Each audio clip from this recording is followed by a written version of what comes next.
پانی کا، اور اسی پر پوری کاشت اور لائیو اسٹاک،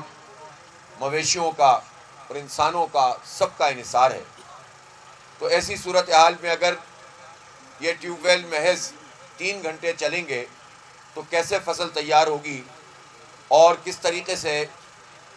یہ زمینیں جو ہیں اس طرح لہلائیں گی کہ جو لہلانی چاہیے، جس پر یہاں کی معیشت کا انحصار ہے۔ خود یہاں سے بہت سارے فروٹس ایکسپورٹ بھی ہوتے ہیں اور پورے پاکستان کی ضرورت بھی پوری کرتے ہیں۔ ایک پورا سائیکل ہوتا ہے معیشت کا جو یہاں کے پھلوں کی صورت میں اور سبزیوں کی صورت میں وہ مکمل ہوتا ہے، تو بے شمار لوگ اس سے اپنا روزگار حاصل کرتے ہیں۔ اس لیے ہمارا یہ مطالبہ ہے جماعت اسلامی کا کہ فوری طور پر یہ جو بجلی کی لوڈ شیڈنگ ہے اس کا سلسلہ ختم ہونا چاہیے، اور یہ صرف 3 گھنٹے بجلی فراہم کرنے کا کوئی مطلب نہیں ہے سوائے اس کے کہ آپ پوری فصل کو تباہ کرنے کے لیے اقدامات کر رہے ہیں۔ میں اس موقع پر وفاقی حکومت سے تو یہ مطالبہ کرتا ہوں کہ چونکہ بجلی کا سبجیکٹ وفاق کا سبجیکٹ ہے تو یہ مسئلہ حل ہونا چاہیے، لیکن مجھے یہ بات سمجھ میں نہیں آئی کہ وزیر اعلیٰ صاحب آپ کے وکیل کیوں بنے ہیں؟ وزیر اعلیٰ صاحب تو خود جج ہیں،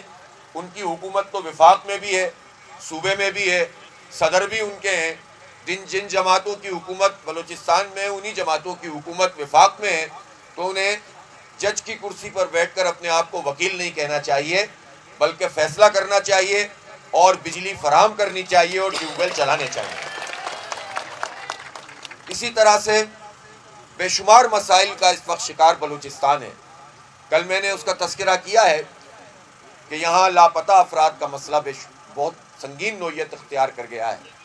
یہاں بجلی کا بحران ہے، یہاں گیس کا بحران ہے۔ جہاں سے گیس ملنا شروع ہوئی پاکستان کو، اس جگہ پر گیس لوگوں کو دستیاب نہیں ہوتی ہے۔ ظاہر ہے کہ اس میں یہ کہہ کر جان نہیں چھڑائی جا سکتی کہ ہم اتنا بڑا انفراسٹرکچر نہیں بنا سکتے، آبادی زیادہ ہے، پھیلی ہوئی ہے۔ اب تک تو یہ کام ہو جانا چاہیے تھا، اور نہیں بھی ہے تو اس کی بے شمار ٹیکنیکل طریقے ہیں کہ کس طرح سے آپ LNG کے پلانٹس لگا کر ورچوئل پائپ لائن سے یہ کام کر سکتے ہیں، لیکن یہ کام نہیں کیا جاتا جبکہ رپورٹ ساری کی ساری موجود ہیں۔ اسی طرح سولر پینلز، اور میں یہ بات بھی کہنا چاہتا ہوں کہ یہاں پر وہ سارے لوگ جو اس وقت بلوچستان کو کنٹرول کر رہے ہیں، وہ بلوچستان میں کوئی بھی اگر کام کیا جاتا ہے تو اپنا حصہ وصول کرنا شروع کر دیتے ہیں، اور اگر ٹیوب ویلز کے لیے بھی سولر پینل کا کوئی انتظام کرنا ہے تو اس میں بھی اگر حصہ وصول کریں اور لوگوں کے بھتے وصول کریں تو کسی صورت میں بھی یہ قابل قبول نہیں ہے۔ ایسے سارے اداروں کو اور ایسے سارے لوگوں کو ہوش کے ناخن لینے چاہیے اور مزید